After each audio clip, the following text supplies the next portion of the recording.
Hi there, this is David. In this video, we'll go through some more advanced items.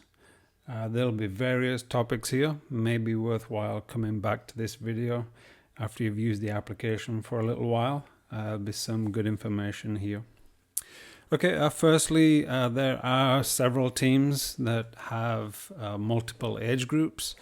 Across the conference, there are some teams which have multiple genders, some of the smaller clubs. So it's very useful if you can have just one team with multiple age groups. That kind of saves you from having to have multiple teams and jumping between the two when you want to do your sign-ups on a weekly basis and when you want to generate reports. So following on the previous examples, using the same data, I added a few more athletes to the list. I'll show that right now. So I'll select the same meet that we've been working on and look at the grid view. So in the grid view, I've added a few more athletes. As you can see, we're now up to maybe 10.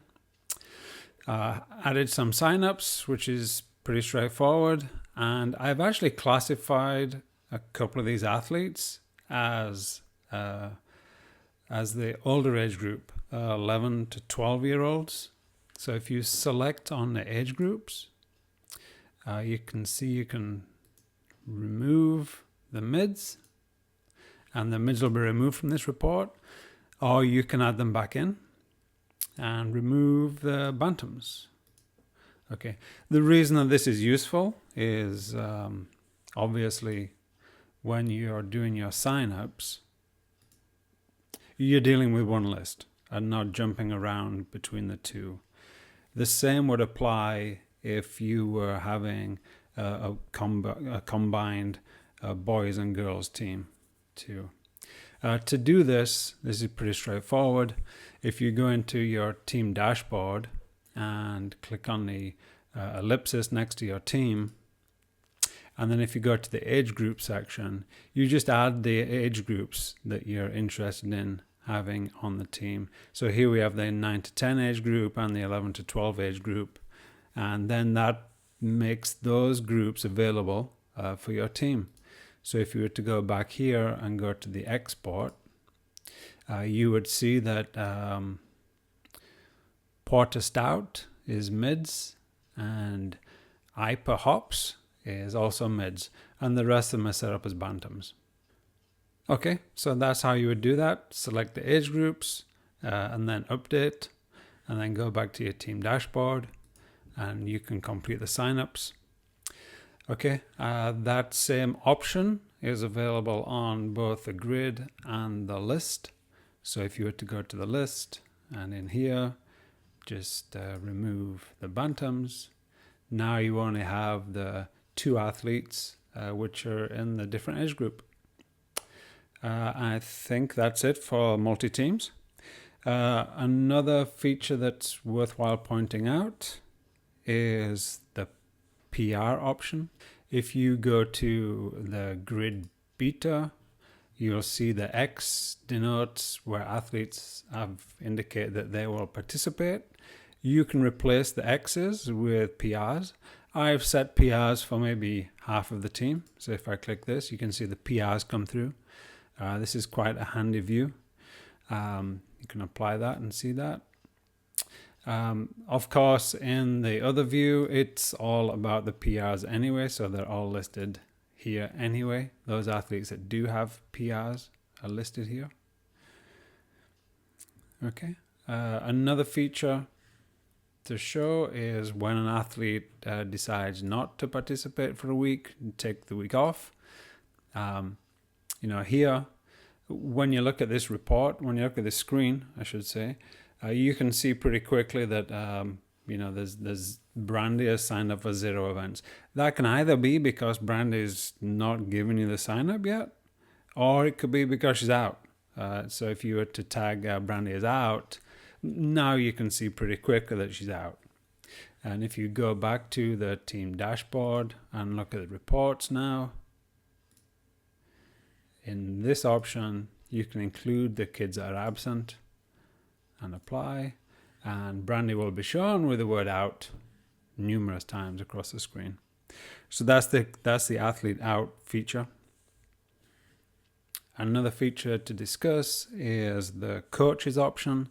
If there's more than one person entering sign-up data, you can opt to include a team parent or an assistant coach or the head coach, whatever it may be. Click on the details, go to the coaches section, and in here you can invite somebody to join the team. If you click on invite and then enter their email address and then hit confirm, they will be invited to participate as a coach or a team parent within the team. When they sign into the application, when they register and sign in, they'll be presented with, do you wish to accept this invitation? And then they will appear in this list underneath your name with the status of accepted and the role that they've been assigned. That is how you can spread the load of entering data into the system, doing the signups, sharing the workload basically.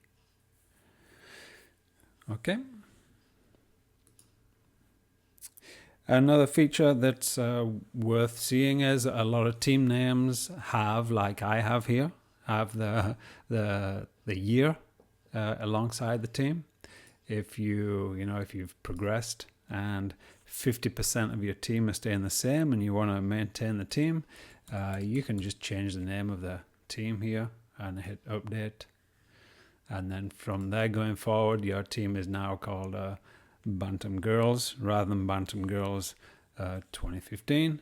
If you don't like the term Bantams, you can always change it to 9 to 10 Girls. Update.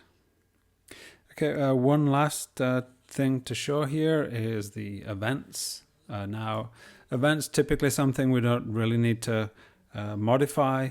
There may be some special occasions where, special scenarios where you do have to maintain the list of events that you can have signups for. To do that, you go into the team view, and then you would look at the age groups, and then alongside the age group is the events. If you click on the events here, you can choose which events are available for that age group. If you have this checkbox selected here, it'll use the most commonly assigned, which is the default, which is typically where we want to be. However, if you wanted to change this, you could unselect that somehow.